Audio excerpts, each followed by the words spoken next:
And we are live. Hello, everyone. Thank you so much for joining me for the Meet the Curator event series. This series is made possible by the Harold S. Seabrook Charitable Trust and the Kline Family Foundation.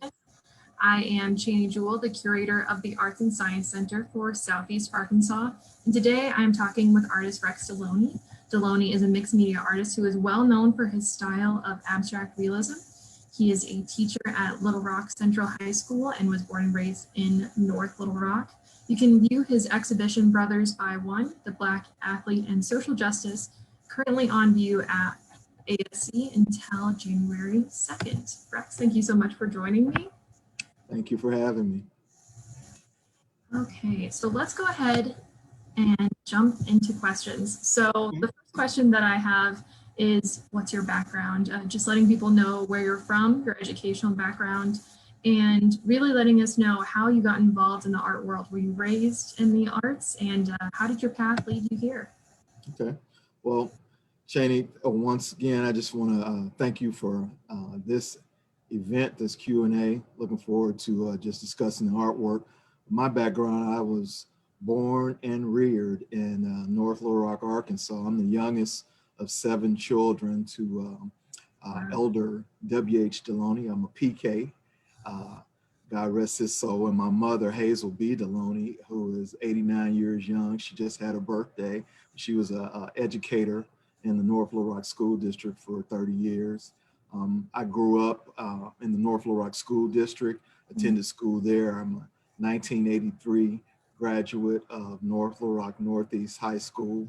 I attended the University of Central Arkansas, and I received a Bachelor of Arts degree in commercial art there. And then I moved, after I moved from the state, I went back and was certified to teach, and I got my Master's of Art in Education from Central Washington in Ellensburg.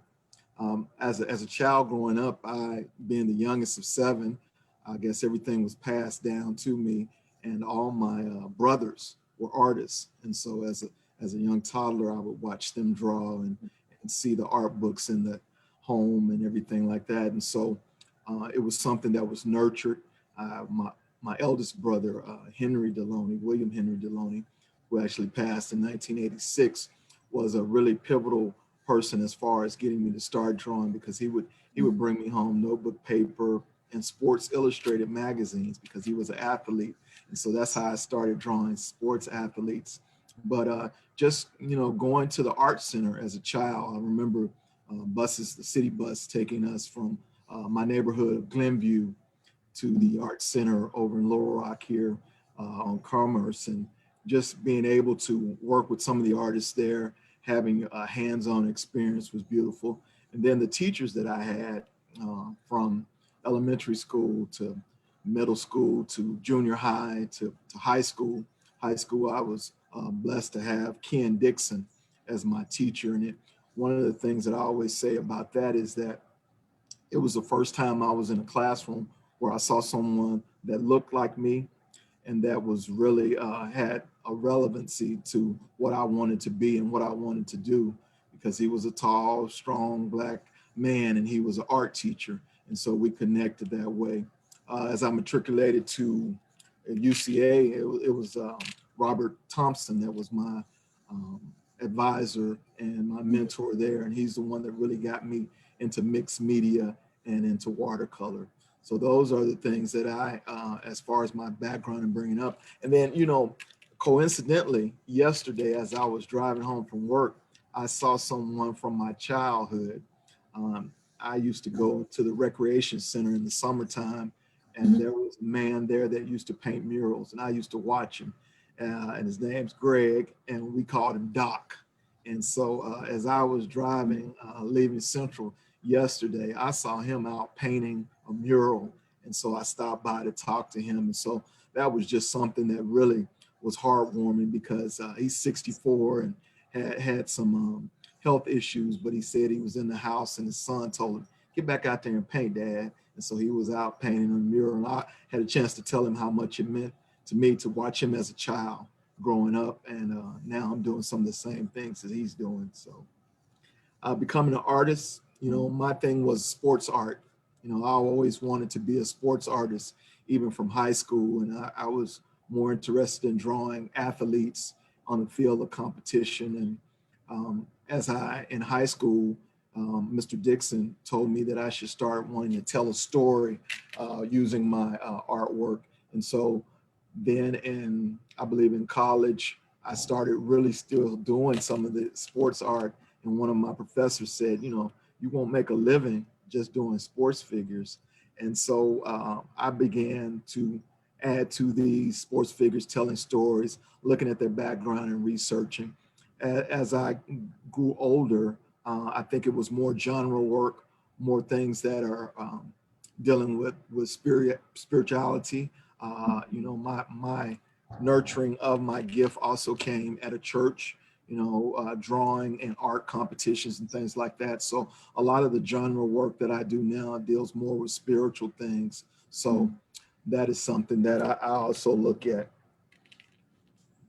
That's wonderful. Wonderful. Wow. What a journey. It really sounds like a lot of people nurtured your artistic creativity and processing style. That is great to hear. So how did you go into the process of choosing your medium of art? Medium. Okay. Out of all Well, yeah, it's mixed. So, but you know, I was really trained as a watercolorist. So I dabbled a little bit with acrylic and oil, but it was more watercolor. In college, it was a lot of watercolor. So, you know, and that's an unforgiving medium. So it takes a lot of patience. You still work with a lot of layering, a lot of texturing. But, and then as I evolved, you know, mixed media and working with acrylic and the marriage between the two and using those to make powerful statements. And now it's more of that. What's happening is with the mixed media, I'm able to use gesso, use wood, other materials into the canvas to make sure that I'm having that statement come through with the artwork that I'm doing. I've never really done anything three-dimensional, but I've always painted either on canvas or paper and some murals, some large scale things. But from watercolor to acrylic to mixed media, that's the journey as far as working with those materials. Wonderful. I think that's a great time for me to share this little PowerPoint that I made Okay. of your work, and maybe since you were describing working in mixed media, your process. So let's get that going. Can you see what's on my screen, Rex? Yes, yes. This is not my anthem, and you know, it's just showing the process. This piece is probably 36 by 47. It's a large piece, and the process in making this artwork is first putting medium on, and then gesso, and then I like to just take random images from magazines and newspaper, cut them out, layer them on with a medium, and then use layers of paint to build the composition, okay? And so one of the things I'm always doing, you think about abstract realism, all my pieces start out as abstract paintings. Lots of mark making, brush work, really expressive and loose, spraying water, alcohol to build up textures that are really strong and powerful. And then the image underneath is a close-up of once I've started those colors, I want to start deciding what's going to be the most prominent, what's going to be more salient, and the recessive qualities that will be muted with some of the tones. And then after I have all those created, the next process is probably the longest process, the drawing and the painting. And I'm dealing with color. I'm a colorist, and so I use the emotional impact of color to tell the statement.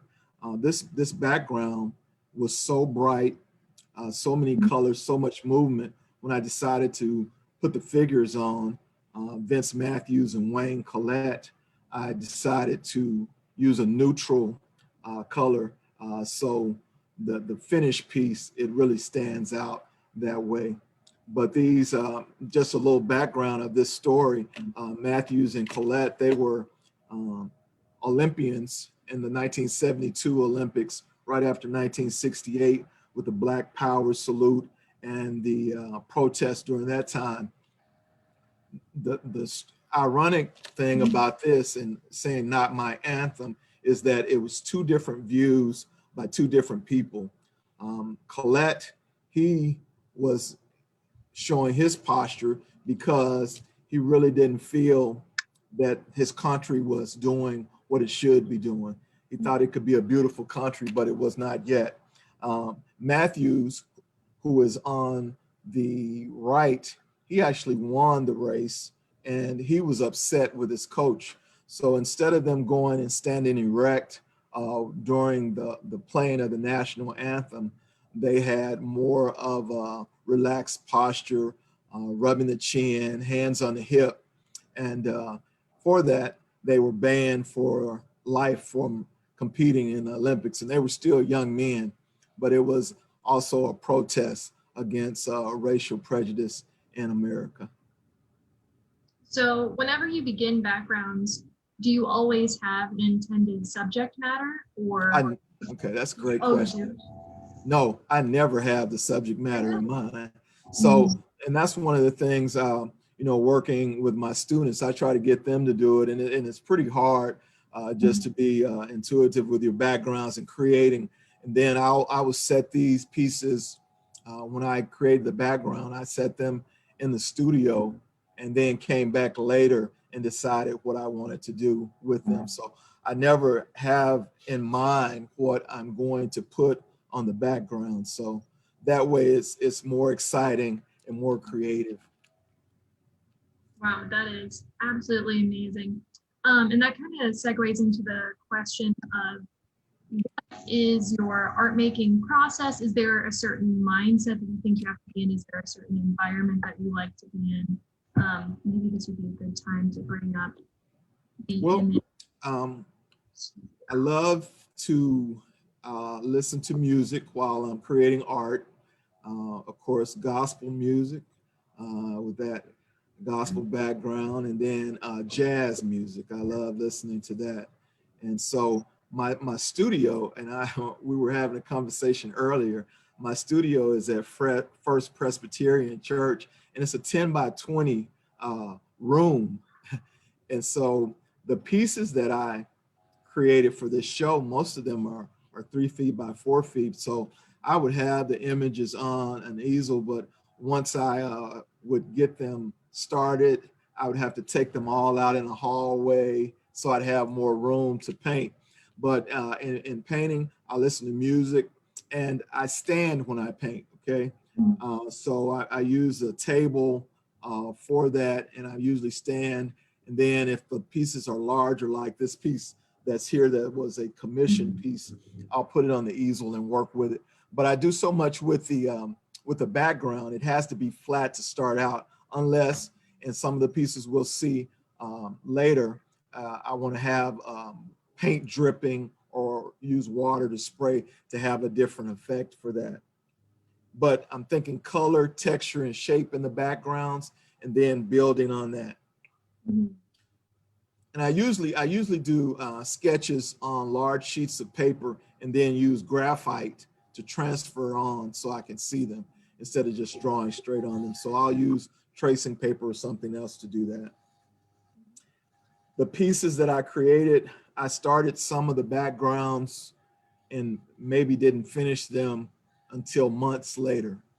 So it's very rare that I'll start one piece, a large piece, and start and stop on that piece. So I work on a lot of different pieces at a time.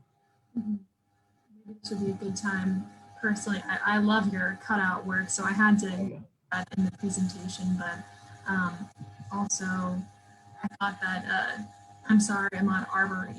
The process of the images that you sent to me of sort of the layering that you did with all of the shapes was just an amazing and very complicated process. It really makes you think whenever you look at the image in its entirety, because you're just absorbing one image, but then really analyzing the amount of layering that it takes to do that is just incredible. true. And then one of the things that I really like the process when I'm building the layers, you see on the left that using that tape and going back and doing it. And I get, you know, like I said before, never really know what I'm going to do as far as backgrounds and building the compositions. I used spray paint on this one in the background because at first I was thinking of 3 houses. As I started to work on the composition, I decided to do this and thinking a little bit of a Mondrian type effect with the houses, and also giving a little bit of a hint of how African adobe houses are made with the strong colors from the outside. So I wanted to have that feel for this piece. It's the next so people can see the finished. So you see in that finished piece and the image on the left, you can see how transparent I was at first working with the image of LeBron James at the bottom. And you know, one of the things you'll see on some of the pieces, there is some transparent qualities and some opaque qualities, and it's a sense of feel. You know, LeBron James said, you know, I'm sorry, Ahmaud Arbery. It's actually like we're hunted when we leave out of our houses. We can't even go jogging. And so really lightly, the impression of a jogger on both sides of Ahmaud Arbery, it really gives that feeling. And then you think about, you know, the color blue, that peaceful color. It also has a feeling of a spirituality, the serenity in this image, and some of the clouds in the background, maybe the clouds being dark, and thinking of that time or that feeling that was left after his murder. Really powerful. So we already talked a little bit about your inspiration and how you've been drawing inspiration from sports illustrations and from athletes.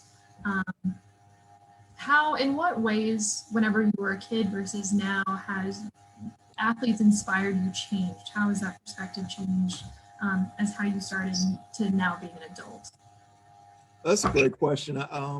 Growing up in the 70s, the Black athlete was the most pivotal person in communities, not so much because of their athletic prowess or advertising, because of what they were able to do in the midst of so much going on in that civil rights era.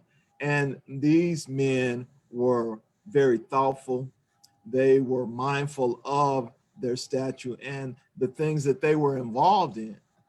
The things that they were involved in was really all about community. I mean, my number one athlete was Muhammad Ali. My brother Kent and I, my mom used to bring us butcher paper, and my brother Kent and I used to make scrapbooks and cut out images of Muhammad Ali. But it was something about not only that he was a great fighter, but the way he carried himself, the way he talked, and the way he demanded respect. It was really something that kids from my neighborhood and from neighborhoods across the world could really respect and look up to. You think of the Jim Browns, and these people were more aligned with what was right and what was happening with their community than they were with their athletic feats. I mean, Jim Brown quit playing football at an early age, and he was more about economics for the community. Muhammad Ali gave up his right to fight because he was protesting a war that he didn't feel that he had any part in. And so those athletes, as compared to today's athletes, now today's athletes, these the younger generation, when they talk about them, I say, oh boy, you don't know nothing about these athletes, because back in the day, so and so, he used to do these things. But because of media, because of the way society is, the veil is kind of ripped away from these athletes today, and you see everything about them. you never did know a lot about these other athletes. And so as far as being role models for the youth, they were more role models. Now everyone is talking about, should these athletes in this contemporary age have a voice? Should they speak out? And they're almost being too critical of them because of what they say. But a lot of these young athletes, I really respect them because they say, you know, if I wasn't an athlete, I would still be a Black man and I would still have to deal with some of the things. So there are parallels and there are some things that contrast the athletes of today and of yesterday. Yeah, that is absolutely fascinating. And I know that this is something that can be found across a lot of media. I was just seeing on the news a few months ago, the Star Wars actor, oh gosh, I would need to look up his specific name. It's right off the tip of my tongue, but he was protesting in London, and Okay. there was a lot of criticism, and a lot of people were saying that he wouldn't be in a Disney movie again because of it. And a lot of directors came from the woodwork and were like, well, he'll be in our movies. Because he's still a Black man walking around London and experiencing racism. So just because he is in children's movies, does that mean that he should necessarily be silent? True. I think I always think about LeBron James and when he spoke out with Trayvon Martin and the media, the news media. There was even a documentary called "Shut Up and Dribble," in which it was saying that, you know, you don't have the right as an athlete. Who are you to speak? But as a man, I think that was one of the important things that they were trying to say, is that we are men first. We're Black men first. You know, you may see us and pay a lot of money for entertainment, but they still have to go home, and they still, at the end of the day, they're Black men. Yes, definitely, for sure.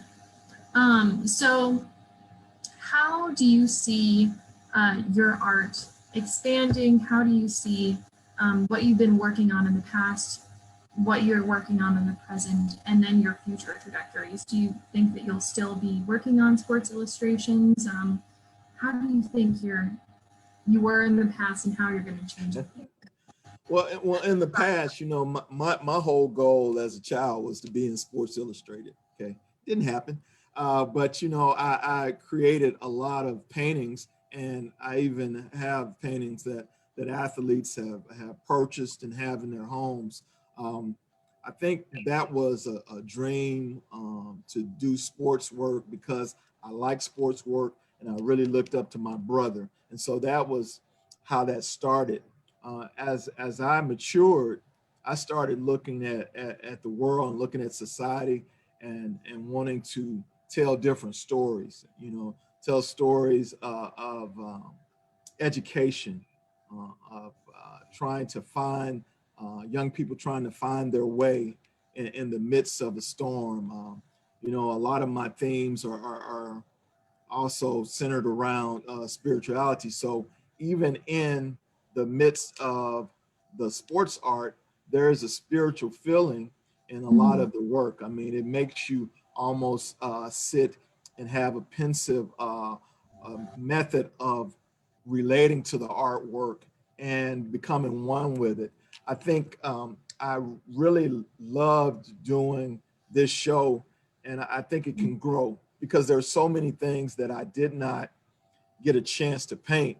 And one of the things that was happening is that as I was painting, there was so much going on currently that I was stopping and starting.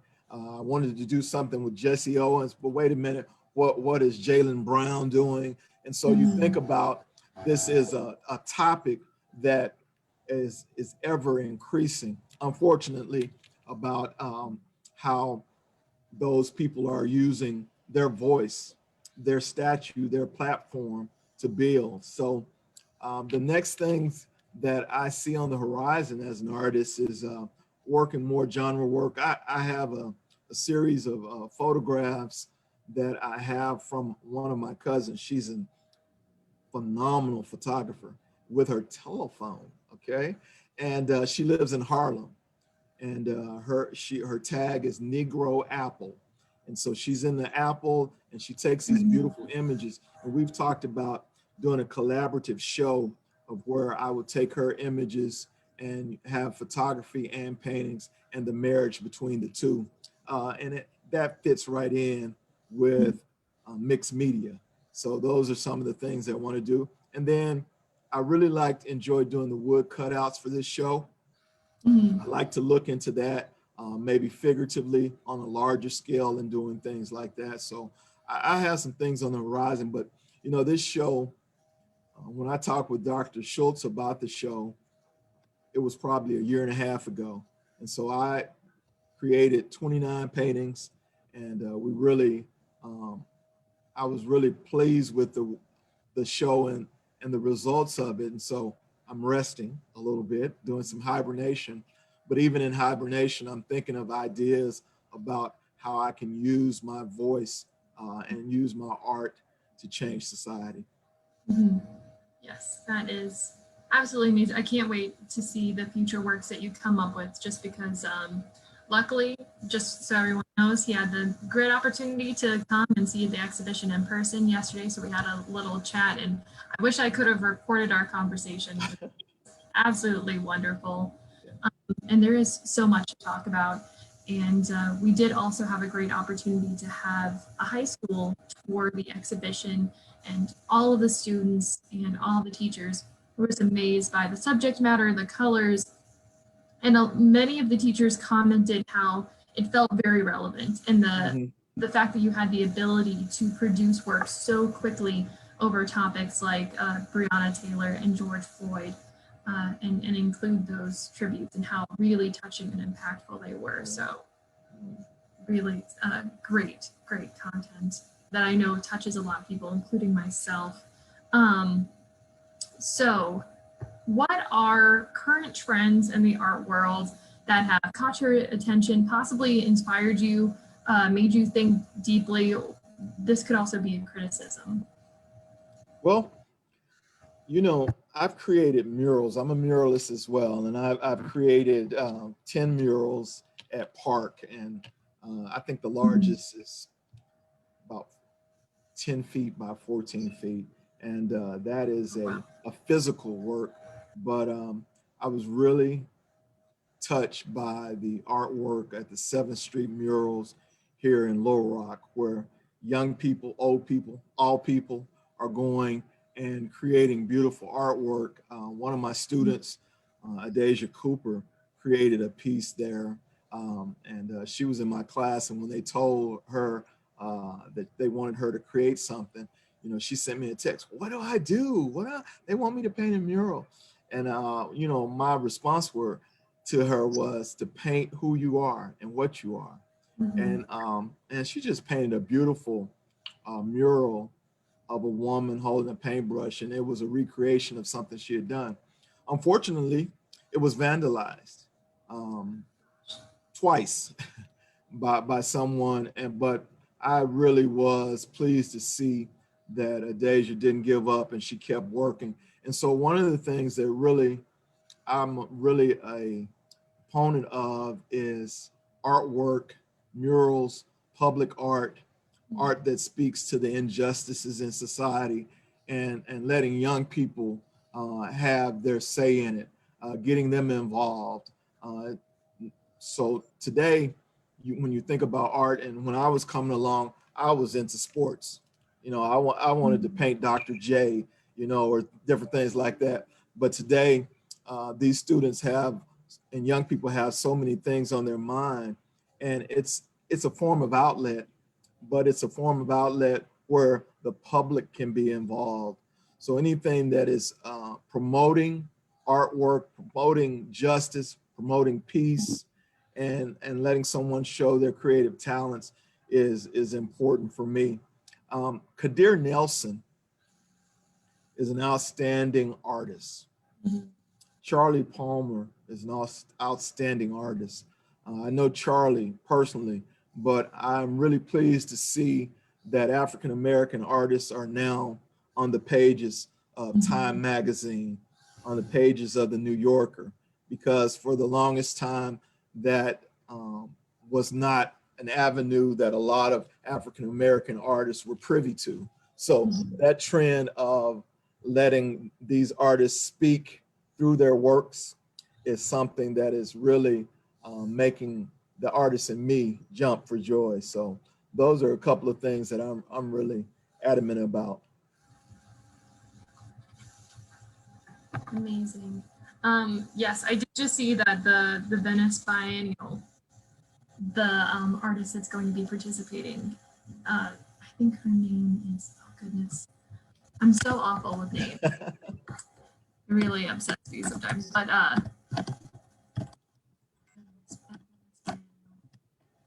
there we go.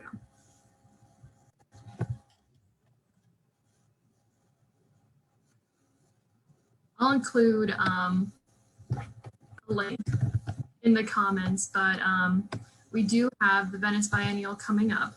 Okay. And gosh, if I could just like find the name really quickly. I saw an article on it the other day. But we do have the first African-American artist who is going to be participating. Also a woman, and she's absolutely amazing. I know that she's a sculpture artist, and oh my gosh, there we go. Find it. Simone Lee. Yes. Okay. Okay. Finally, Simone Lee. I'll include a link to the article below. But yes, she's an absolutely amazing artist. So I do think that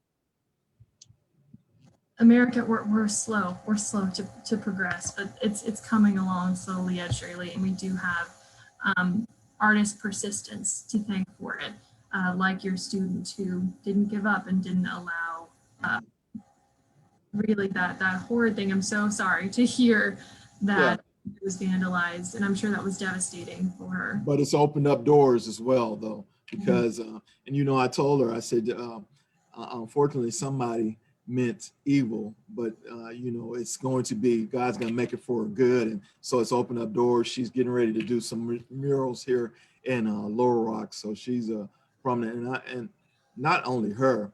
I think one of my greatest work is the students that I've taught, and going back and seeing them flourish as artists and going to art schools all around the country and just looking at their work. And I try to get a piece of their work while they're young and in high school. You know, I might tell them, oh, I don't know what happened to that. But a lot of them will leave me a piece of artwork as they graduate, because I know that they have a really bright future. So that is one of the things that 30 years of teaching art and touching a lot of lives, but also being touched by them.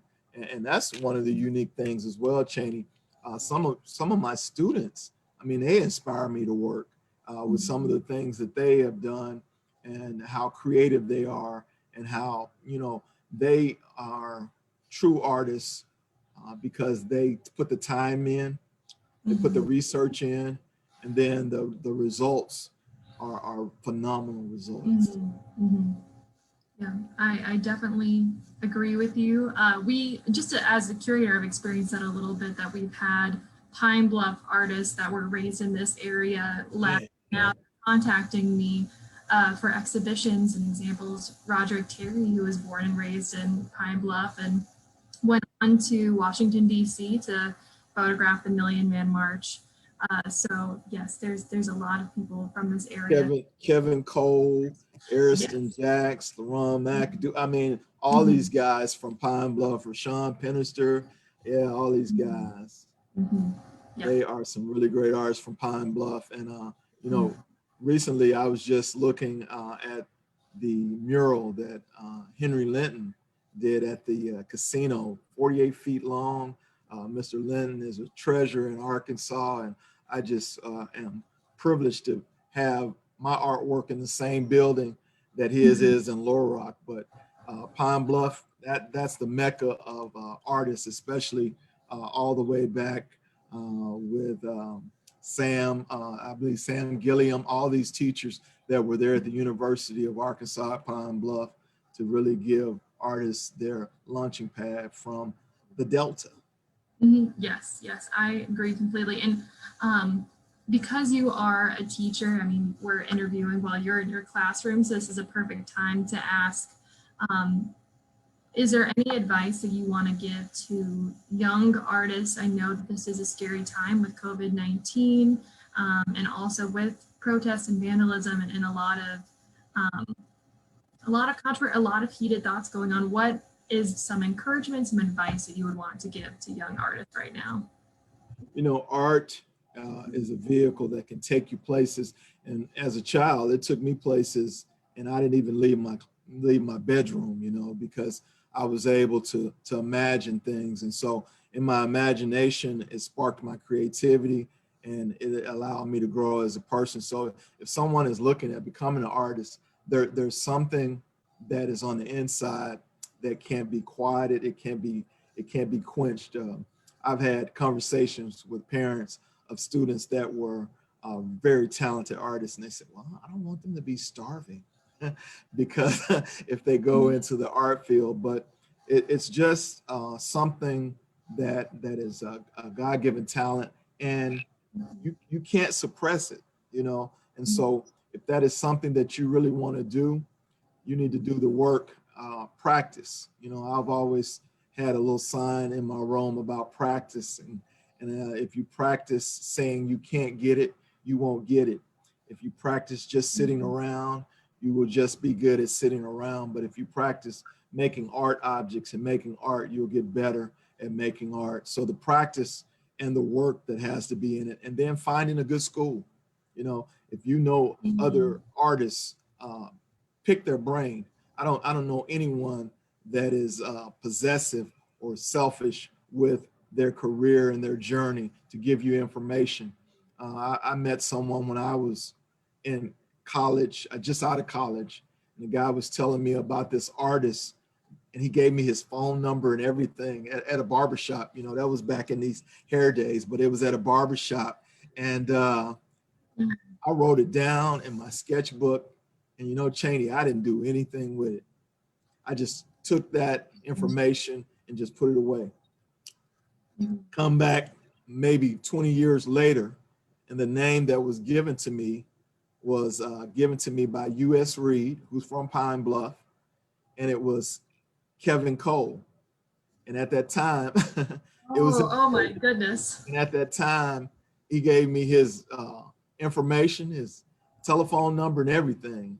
And instead of me calling and saying, hey, I got your information from one of your friends, I'm a young artist, I want to do this, I want to do that, sat on it. I didn't do anything. So if you're giving advice, if somebody tells you to do something or guides you towards someone, go that way, because you never know what can happen from that. I'm just thankful that later on that I had a chance to meet Kevin, and now we're good friends. But you know, it could have been a lot earlier in my career that I met him. So take advice of those that have already traveled this journey, and then use your voice. Okay, use your voice. That's what Ken Dixon would tell me all the time. Use your voice. Don't just paint for paint's sake, but make a statement with what you're doing with your artwork, whether it be painting, whether it be sculpture, whatever you're doing, jewelry, writing, poetry. Make a statement and use it to better society. Okay, use it to better society. That is the most important thing. You know, in Kwanzaa, I gave a speech at the Mosaic Culture Center. It was some time ago, but talking about Kwanzaa and Kumba, creativity, to do as much as we can, the way we can, in order to leave our community beautiful and beneficial more than we inherited it. So that's the thing. So when I'm gone, I want people to say, well, because of his artwork, because of his passion, because of his purpose, this world is a better place. And if students use that as the mindset in creating art, they're going to do some powerful things. Just out of curiosity, have you ever told Kevin Cole that story? Does he know that I have. You know, the first time I met Kevin was when I was in a show in Louisville, Kentucky, and he was a juror. And the year before, I won the Purchase Award, and I didn't attend the show. And then the next year I went and I won an award. And when I went up and met him, we shook hands. Virginia Himes, who was a teacher at Pine Bluff High School for a long time, I told him that I've known her, but later on we talk about that story. We talk about it often. I still have the sketchbook from when I was in the barber shop where I wrote his name down to this day. Wow, that is such an amazing coincidence, and I'm glad that you guys ended up being friends anyway. Yeah. So I have one last question. Okay. That is, out of everything, why art? Out of all the careers, out of all the paths, out of all the things to do with your time, why art? Well, for me, why art is, I believe that I was predestined by God to create art. You know, my mom always talks about this, that no one in the family had any artistic skills. And from an early age, I love to draw, I love to create. And no matter what's happened in life, you know, I was telling you about having spinal stenosis and chronic nerve damage now at the age of 55. But I truly believe that it was meant for me to create art and to make people happy. And I tell you, the rewards financially are great, but the greatest reward is when you do something and the impression or the expression that they have. I've done commissions before of loved ones that have passed, and as gifts from people, and they give that to them and they send me the video. And I mean, that's a heartwarming feeling, because art has the power to do that. It can heal, you know, art can heal, and it also can bring people together, as it did with Adacia's work in the 7th Street mural. So I think art was something that God gave my family. It went through my 5 brothers, my 4 brothers, and it stopped on me. So, you know, I always tell them I'm the Joseph of the family. So I have a palette of many colors. And so I was stuck with it. So that's wonderful. That's quote of the century, palette of many colors. I love that. Okay, well, thank you so much for participating. I really enjoyed not only getting to know more about you, but also your fabulous artwork as well. Thank you to everyone who has joined us for this live event or who are currently watching the recording. And thank you so much, Rex, for participating again. It's been so eye-opening, and I hope that everyone can walk away from this Q&A knowing more about you and your artwork. I will include a comment with a link to a survey, so if anyone has any suggestions or ways to improve, please feel free to include a comment. And thank you so much again to our sponsors for allowing this event to happen. And if you want to visit Brothers by One, the Black Athlete in Social Justice, please visit ASC. This exhibition will be on view until January 2nd, and we will soon have on our website our virtual exhibition. It should be live by this Friday, so very excited about that. Okay, well, thank you so much, and I hope you guys have a great rest of your evening. Thank you. Bye-bye. Thank you.